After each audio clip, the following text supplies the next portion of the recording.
In 1969, something strange began to happen in the middle of the Vietnamese jungle. A small, isolated American base off the main routes began to be slowly surrounded. There was no announcement, there was no mass attack, just silent movement, longer nights, and a pattern that made no sense. To many American officers, it seemed like an enemy mistake. To others, it seemed like a trap, but not in the obvious way. The Viet Cong knew that jungle better than any American map. Even so, he decided to do something he normally avoided, to stand still surround. Wait, keep men concentrated in a single spot for days. This detail almost never appears in official accounts, and when it does, it's diluted, treated as just another confrontation. It wasn't. Internal reports show that in the early hours, the Americans thought they were being watched, not attacked. Helicopters were still landing. The radio was still working. Everything seemed too normal for a siege, and that's exactly where the story starts to get uncomfortable, because that siege didn't last a short time, and when it ended, it didn't end as the Viet Cong had hoped. There are numbers that don't add up. There are decisions that were never explained, and there's a question that has remained buried for decades. Why did a force trained to disappear into the jungle decide to expose itself like that? Today, we're going to open documents, cross-reference testimonies, and dismantle an oversimplified version of this story. Because what happened at that base wasn't just a poorly calculated confrontation. It was such a serious strategic error that it silently changed the way the war was fought there. And the more you understand this siege, the harder it becomes to accept the official version. And before we move on to the point where this siege spirals completely out of control, it's worth paying attention to something. Stories like this are almost never told in their entirety. They remain scattered across reports, editing, cuts, and convenient silences. If this type of revelation captivates you, subscribe now and leave a like, because this shows that this content needs to continue to exist. And comment below, what city are you watching from? Sometimes, the distance between those who lived through the war and those who try to understand it today is smaller than it seems. What follows helps to prove this.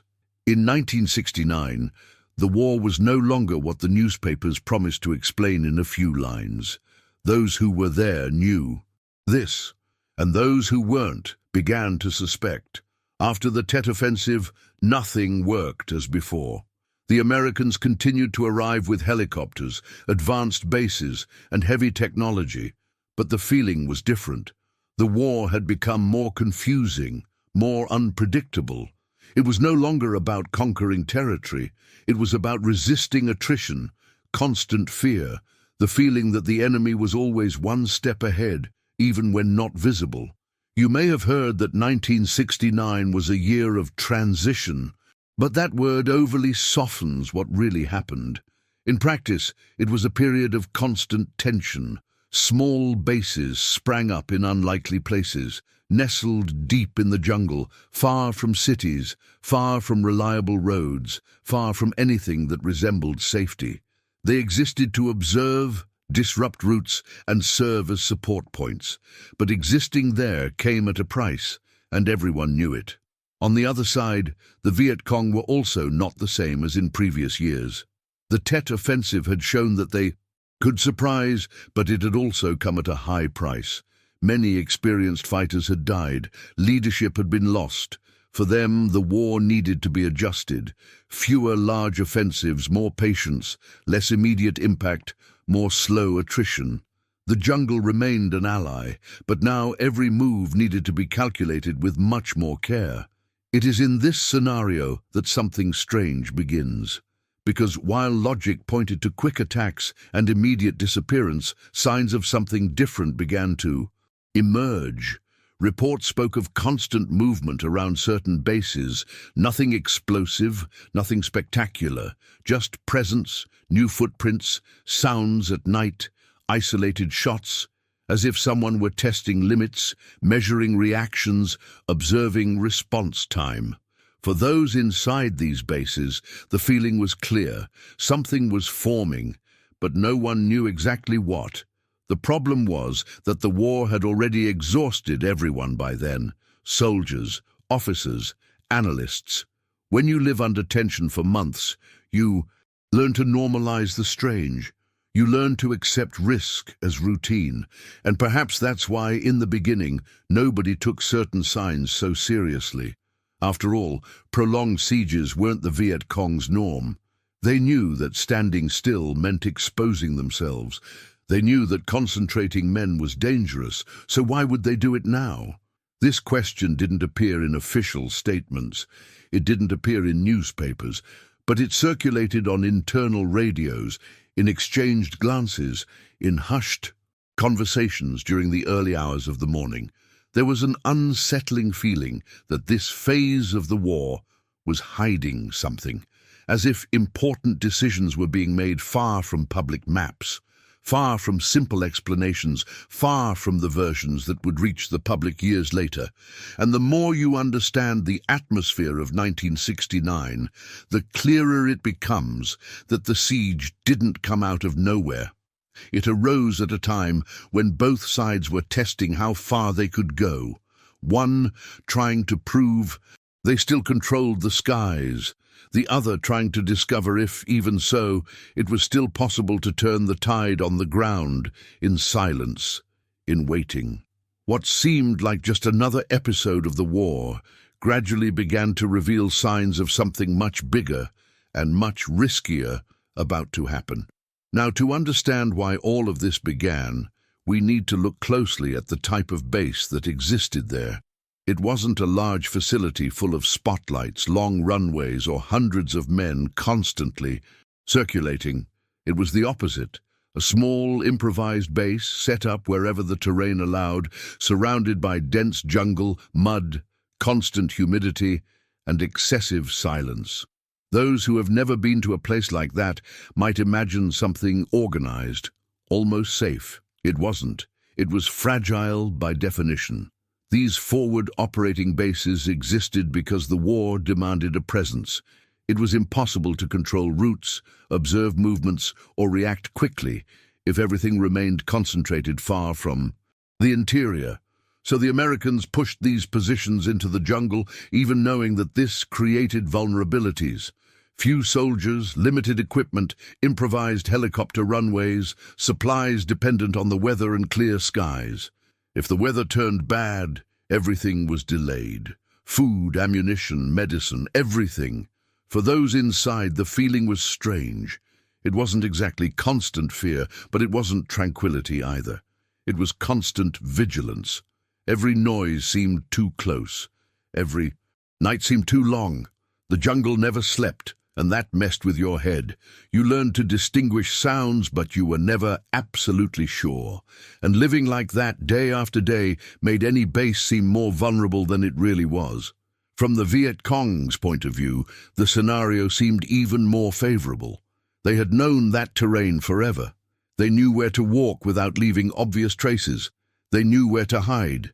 They knew how to observe without being seen. An isolated base, surrounded by dense vegetation, with few escape routes, seemed a logical target, not for an immediate direct attack, but for something slower. A siege, constant pressure, exhaustion, human error. And there was another important factor. These bases were entirely air-dependent. If the helicopters didn't land, nothing worked properly. That's what made the targets so tempting. All it took was disrupting landings, forcing route changes, creating enough risk to turn every refueling into a problem. In theory, it wasn't necessary to destroy the base. It was enough to make it unsustainable. Therefore, on paper, surrounding such a base made sense. It didn't seem like a desperate decision. It seemed like calculation. It seemed like adaptation to the new phase of the war. And perhaps that's exactly why, at the beginning, no one found it strange when the signs began to repeat themselves around that position.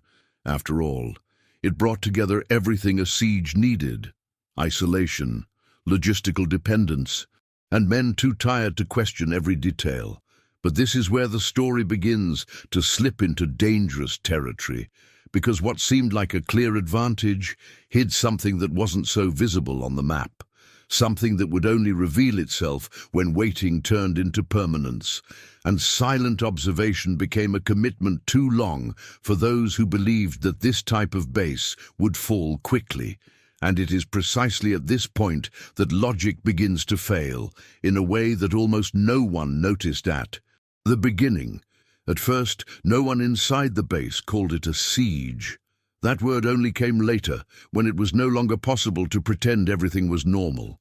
What existed in the first few days was a sequence of small signs that were difficult to explain. Nothing big enough to sound a general alarm, but unsettling enough not to be ignored. Noises at night that didn't match the jungle's usual pattern. Isolated shots, always from a distance, just to remind us that someone was there. Trails that appeared where they shouldn't be, as if the enemy were walking in circles, marking their presence, testing our nerves. Those on the outside might have imagined constant tension, soldiers running, alarms blaring. It wasn't like that. What was most unsettling was precisely the opposite: the waiting, the prolonged silence, the feeling that something was being prepared, but out of sight. During the day, the routine continued almost normally. Shifts, surveillance, basic maintenance. At night, everything changed. Every shadow seemed closer, every sound was laden with intention, and the worst part, no one could pinpoint exactly where it was coming from. The Viet Cong didn't show itself. There were no direct attacks, no clear attempts at invasion. It was constant psychological pressure, designed to wear them down, to force the soldiers to sleep poorly, to be alert all the time, to make small mistakes. And that kind of mistake, in an isolated base, was costly. A poorly calculated shot, a patrol out of schedule, a helicopter forced to abort its landing at the last second. All of this accumulated. As the days passed, the reports began to change tone. They no longer spoke only of sporadic enemy activity. They spoke of continuous presence, of coordinated movement, of repeating patterns. It was as if the Viet Cong had decided something unusual: to stay, to remain too close for too long. This didn't fit with the guerrilla warfare manual everyone knew, and precisely for that reason, it generated doubts. Inside the base, hushed conversations arose, questions without clear answers. Why aren't they attacking? Why aren't they retreating? What are they waiting for? Some believed it was just an attempt at intimidation. Others thought it was preparation for a larger attack. There were also those who suspected something even simpler and, at the same time, more dangerous: that the enemy was trying to force an overreaction, pushing the Americans to use too much force in the wrong place. Meanwhile, the siege was closing in almost invisibly. There was no clear line delimiting inside and outside. But movements began to become riskier. External patrols began to last less time. Areas that were once considered safe ceased to be. The jungle, which had always been a challenge, now seemed consciously hostile, as if someone had decided to use every meter of that terrain as part of the plan. What was most unsettling was that, even so, the base continued to function. Helicopters were still landing. Communications remained active. There was no sense of immediate collapse, and this created a false sense of security. The idea that, if nothing serious had happened so far, perhaps nothing serious would happen.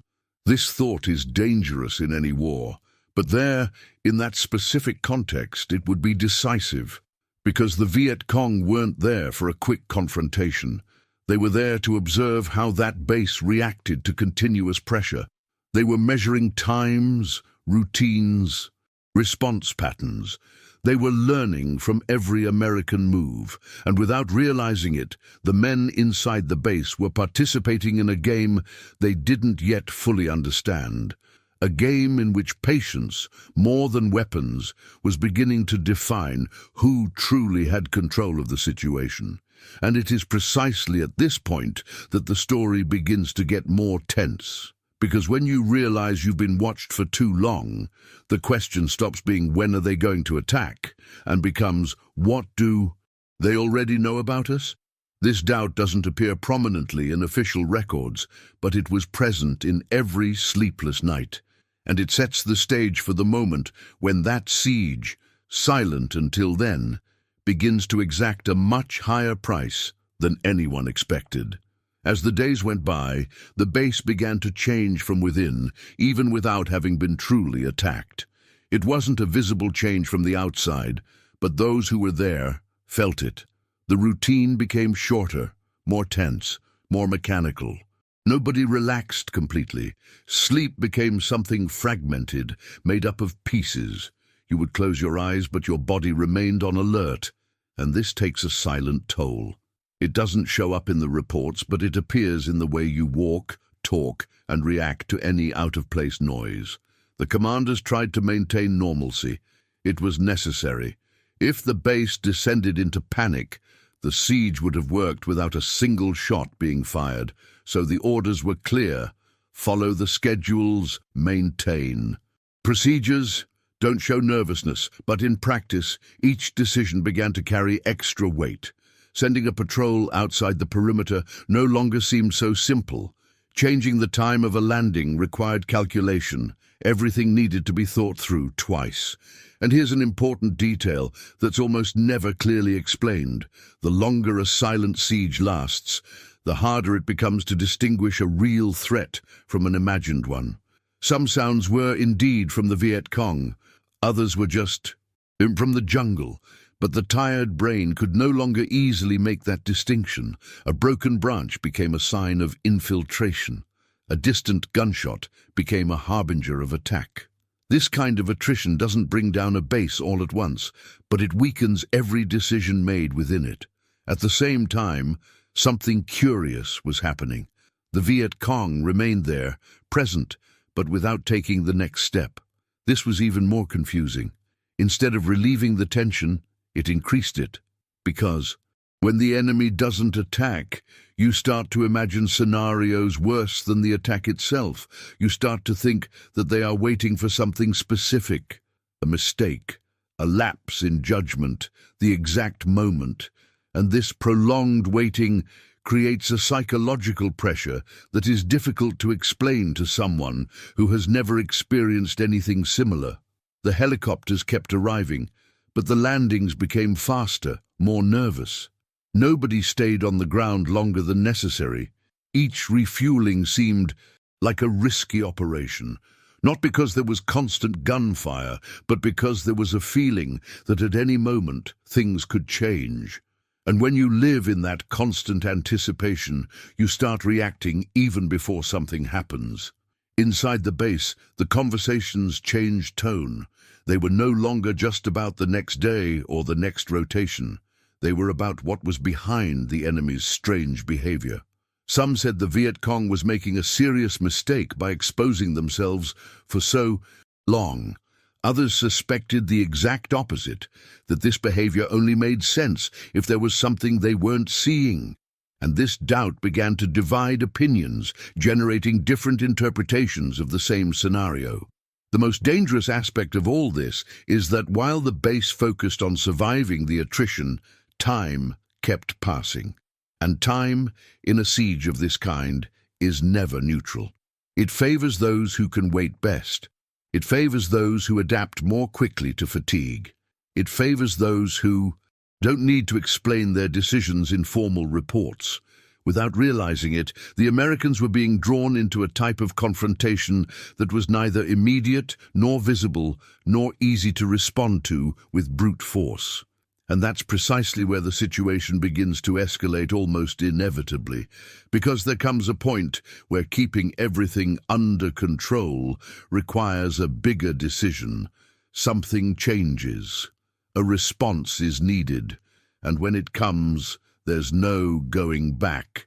The silent siege, which until then seemed like just a test of nerves, begins to push both sides to a limit, too dangerous to continue pretending that nothing serious was happening.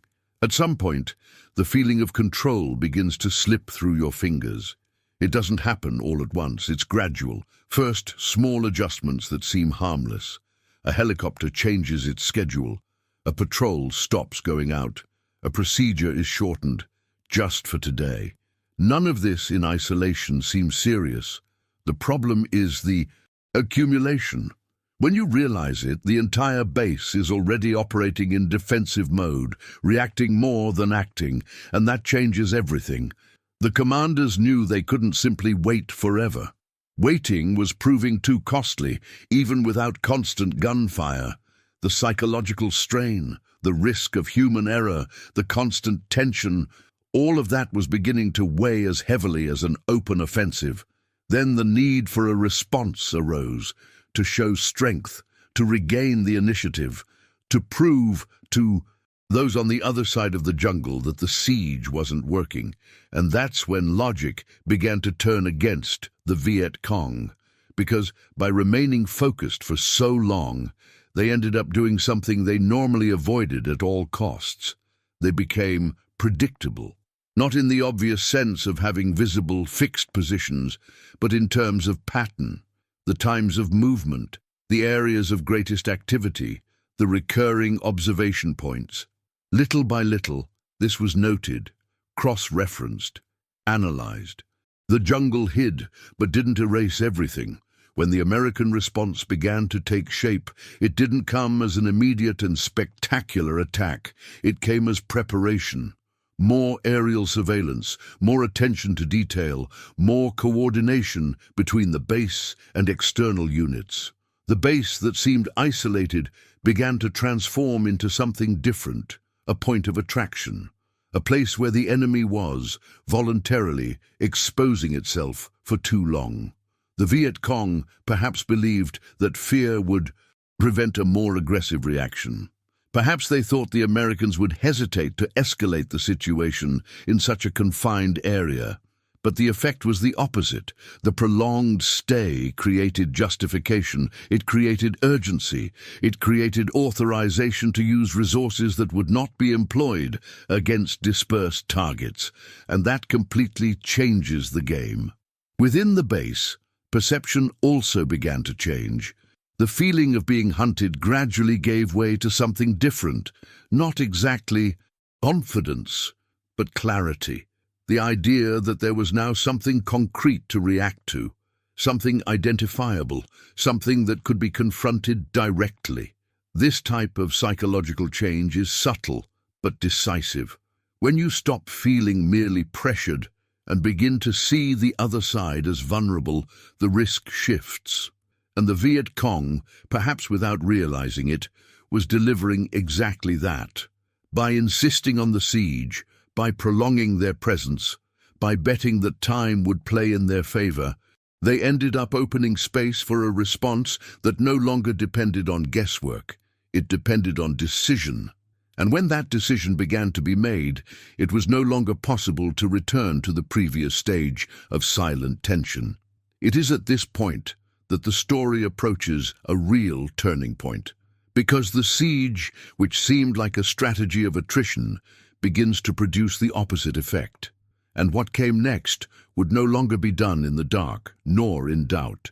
It would be done based on something the Viet Cong always tried to avoid: enough visibility to justify a heavy reaction. And when that gear starts turning, it doesn't stop easily. From then on, everything started happening more quickly, even if, from the outside, it still seemed contained. The base no longer reacted solely on instinct. Now there was a pattern, constant observation of the surroundings, cross-referencing of information, more detailed records than before. Every movement of the Viet Cong, however small, began to be noted. Repeated schedules, frequently used trails, areas of the jungle where the silence was too strange. Little by little, what seemed invisible began to take shape. And this is a point that is almost never properly explained. The jungle is not just a hiding place, it also gives you away. When someone passes through the same place many times, the vegetation changes. The ground leaves its mark. The rhythm of the forest changes. Those who know how to observe notice, and the Americans, pressured by weeks of siege, began to observe more closely, not out of genius but out of necessity. It was that or remain hostages to waiting.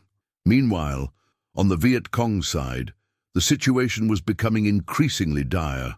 Keeping men concentrated for so long required logistics, discipline, and absolute silence. Any mistake could be costly. The wounded could not be easily evacuated. Food needed to arrive discreetly, and the longer it went on, the greater the risk of something spiraling out of control. The strategy that had seemed solid at the beginning began to demand sacrifices that were difficult to sustain. There are reports of units that spent days practically motionless, waiting for orders that never came. The idea was simple: keep pressing, stay there, until the base gave way. But this waiting had an invisible cost. The fatigue, the tension, the fear of being detected. When you stop moving, you stop choosing your terrain. And that, in war, is always dangerous. On the American side, the effect was the opposite. The base, which had previously only reacted, began to adapt. The siege ceased to be merely a threat and became a source of information. Each night without an attack confirmed something important. The enemy was too committed to retreat easily. Each prolonged presence indicated that they had invested too much to simply disappear. And this completely changed the balance. From that moment on, the feeling inside the base changed again. It wasn't relief. It was focus. That and kind of cold focus that arises when doubt begins to transform into certainty. The certainty that the Viet Cong had gambled too high on that siege. The certainty that by trying to slowly suffocate the base, they were placing themselves in a rare position, visible enough to be hit en masse. And yet, nothing exploded immediately. There was no major offensive announced. There was no sudden attack that would change everything in a single day. The danger lay precisely in that, in the fact that both sides knew something big was approaching, but no one knew exactly when. The tension was no longer just psychological. It was becoming strategic. The siege, which at first seemed like a game of patience, was beginning to reveal itself as a game of time. Who could endure the longest? Who would make the first serious mistake? And most importantly, who would realize too late that that mistake had already been made weeks before? Because without many realizing it at the time, the American base was no longer merely surrounded. It was attracting something much bigger, something that depended on a single decision to be triggered. And when that decision was made, there would be no more room for silence, waiting, or discreet retreat.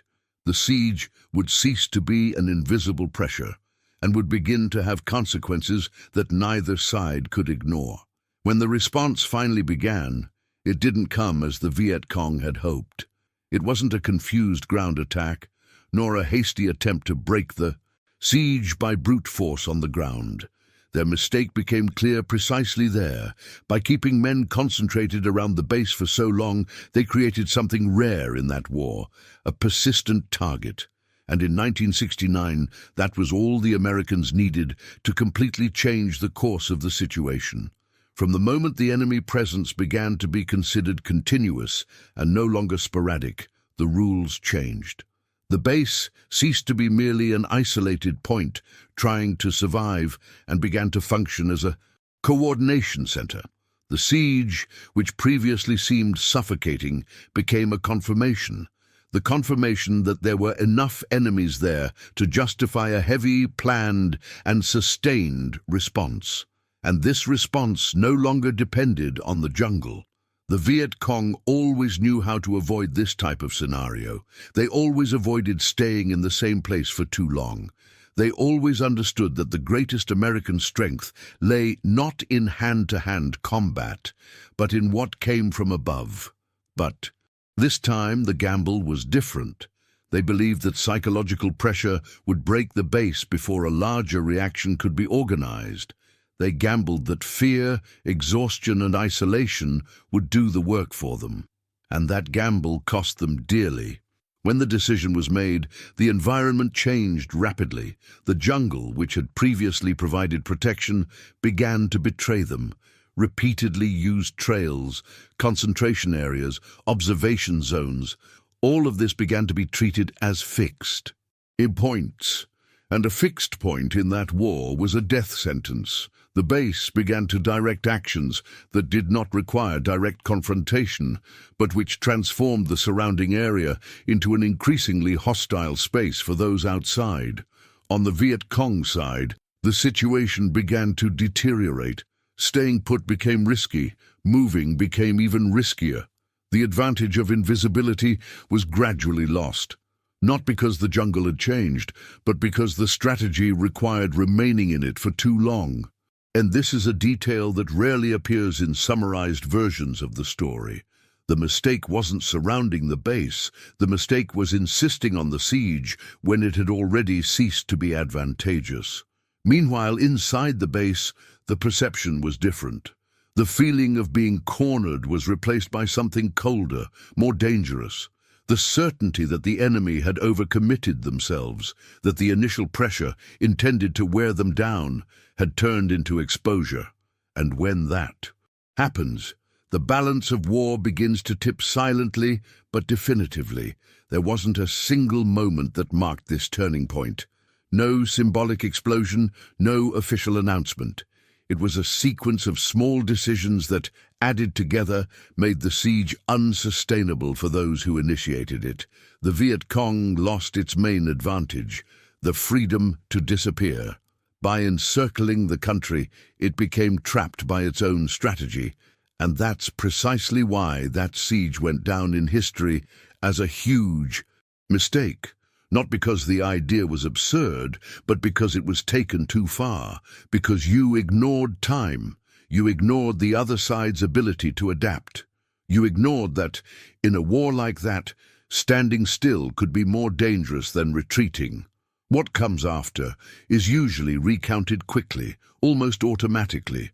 But the truth is that the consequences of this mistake were more profound than they seem. They weren't limited to that base, nor to that region of the jungle. They influenced future decisions, changed patterns, and left a silent lesson that only becomes clear when one looks closely at what happened there. And it is precisely this part, almost always rushed or simplified, that deserves to be observed more carefully below. What remained after that siege was not a clear official statement, nor a big headline explaining what really happened. What remained was something harder to perceive, a silent change. From then on, certain patterns began to disappear. Long sieges became rarer. Prolonged presence around isolated bases began to be avoided, not for lack of courage, but because the lesson had been learned the hard way. Within military records, this episode never received the prominence of major battles or famous offensives. It appears diluted, summarized, treated as part of a larger context. And perhaps that is precisely why it draws attention. Because when something is reduced too much, it is almost always to hide its complexity. The siege did not fail due to incompetence. It failed because it exposed a limitation of the strategy at that moment in the war. For the Americans, that experience reinforced something that had already been perceived but had not yet been tested in that way. Isolated bases could be vulnerable, yes, but they could also function as points of attraction. Places where the enemy, by insisting too much, ended up revealing more than they wanted. The jungle remained dangerous, but it ceased to be an absolute shield. When someone stayed in it for too long, on the Viet Cong side, the impact was even more muted. There were no public speeches admitting error. There was no open review of strategy. But the subsequent decisions speak for themselves. The war began to move again. Faster attacks, shorter presences, less insistence on prolonged sieges. That type of gamble came to be seen as too risky given the response capacity that had been demonstrated. And perhaps most importantly, this episode shows how war doesn't change solely through great victories or defeats. Sometimes it changes through mistakes that almost no one notices, through decisions that didn't work out but were absorbed, adjusted, and avoided from then on. That's how strategies evolve. Not in books or speeches, but in the real cost of insisting on something that no longer works. Looking closely at 1969, it becomes clear that that base wasn't just surrounded. It became a test of patience, calculation, and reading the enemy. And in that particular test, someone spent too long believing that silent pressure would be enough. It wasn't. The siege, intended to weaken, ended up strengthening the other side's reaction. Stories like this are often told too quickly, as if they were too simple. But when you slow down and observe the details, you realize that the big mistake wasn't a single move. It was a sequence of choices made under pressure, based on a logic that was becoming outdated. And understanding that changes how you view that entire war. Because in the end, Vietnam wasn't just made up of the great battles remembered to this day. It was also made up of those almost forgotten episodes where a seemingly correct decision ended up producing the opposite effect. Episodes that don't scream, don't explode in history books, but leave deep marks on everything that came after. And it is precisely there, in these little spoken details, that the war reveals its truest face. What did you think of this story? Did it change the way you see the Vietnam War, or did it make you question what you've always been told about it?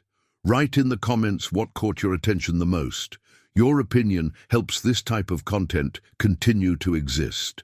Like and subscribe to the channel to support this investigative work. And keep following, because there are still many little-known stories full of behind-the-scenes details and silent decisions that help shape entire wars and that almost no one has ever told you about.